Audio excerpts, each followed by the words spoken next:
Welcome back to the channel, it's Gamer Dom. So, you got this scenario. You're in a tier 8 heavy tank, in this case Caernarvon, British tier 8 heavy tank.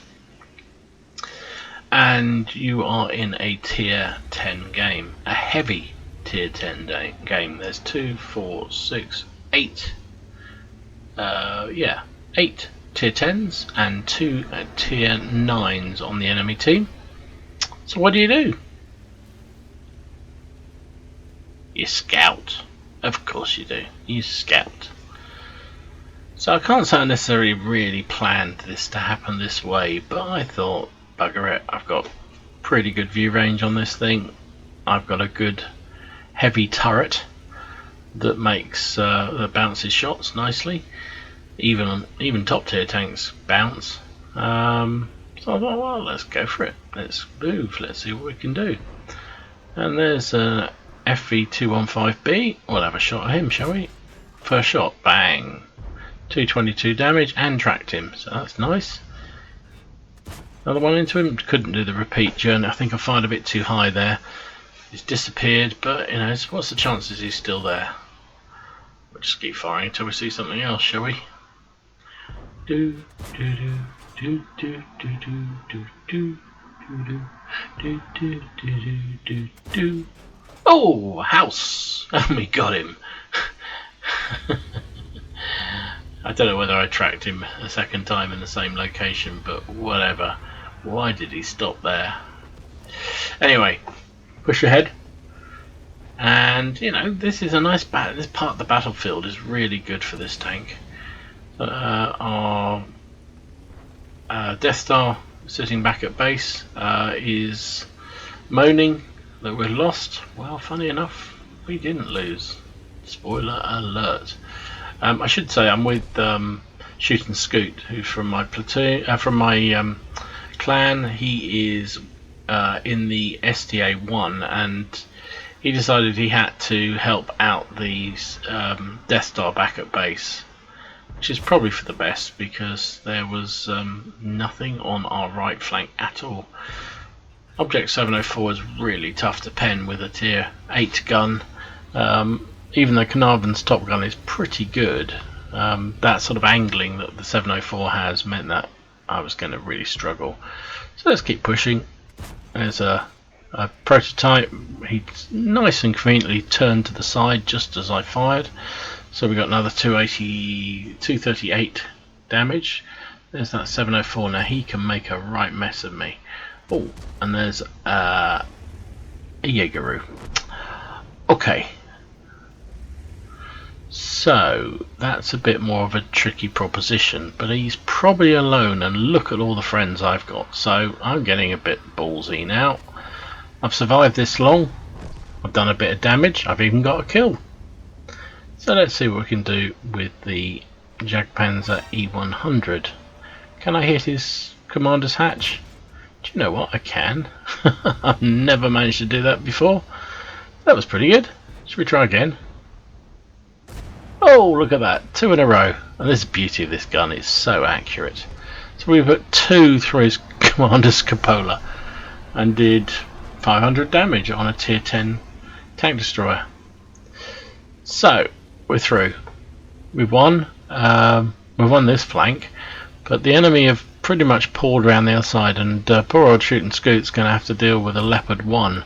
But luckily it's one of the few tanks on the map that he can actually penetrate, and he does. He takes him down, so that's good. The Jaegeru, the Death Star, is being cuddled by 1375, but somehow he manages to win it. And look at this, we're already up to 11-2. Didn't see that happening at all.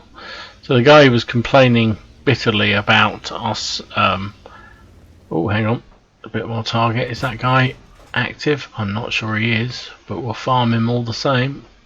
Reload on this gun is pretty good. No, I think he's gone AFK. Come on, bit more damage, please. Oh. Why? Oh, that shell must have hit exactly the same moment as the kill shell did. So there's just an RT and the E100 left. And we've had a pretty monster game there. 1,162 damage that we know of. I know I got the kill because it popped up to say I got a kill.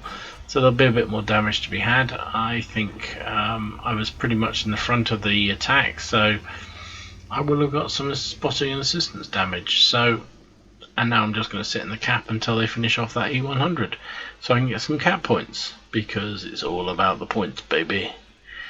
So that was a kind of an odd game, really. I didn't expect it to go quite the way that one worked out, but it was a GG.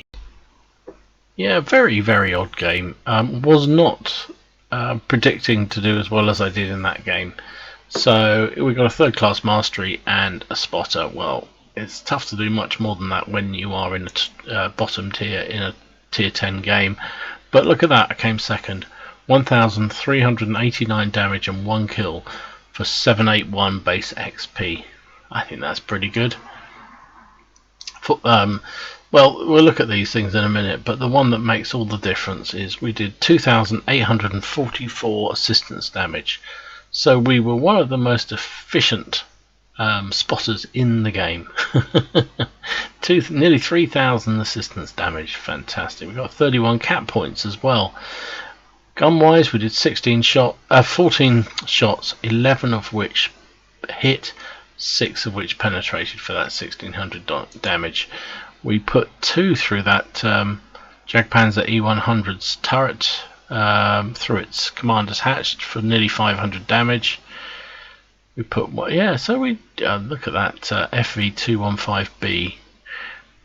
How many hits do we? Yeah, so we did track him twice, I think. Looks like we tracked him twice, which is nice. Which explains why he hadn't moved when the 5th shot or whatever it was hit him and killed him. Made 45,500 credits. Very few costs because we didn't take much damage either. Gave us 32,383 XP credits, which is with a premium account.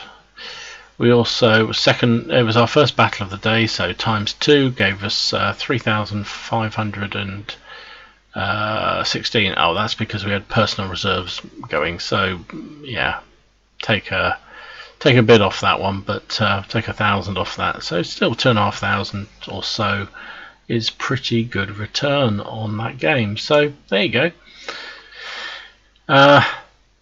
When in doubt, scout. That's what I say. Well, I don't really, because that's probably not a good idea, but at least in this game it worked beautifully. I got assistance on 1, 2, 3, 4, 2 of which were their biggest tanks, so it worked. And we got a good result out of it. So, hope you enjoyed the video. If you did, please consider giving it a like and maybe subscribe, and enjoy your games. Have fun, try not to take them too seriously, and I'll see you again. Gamer Dom.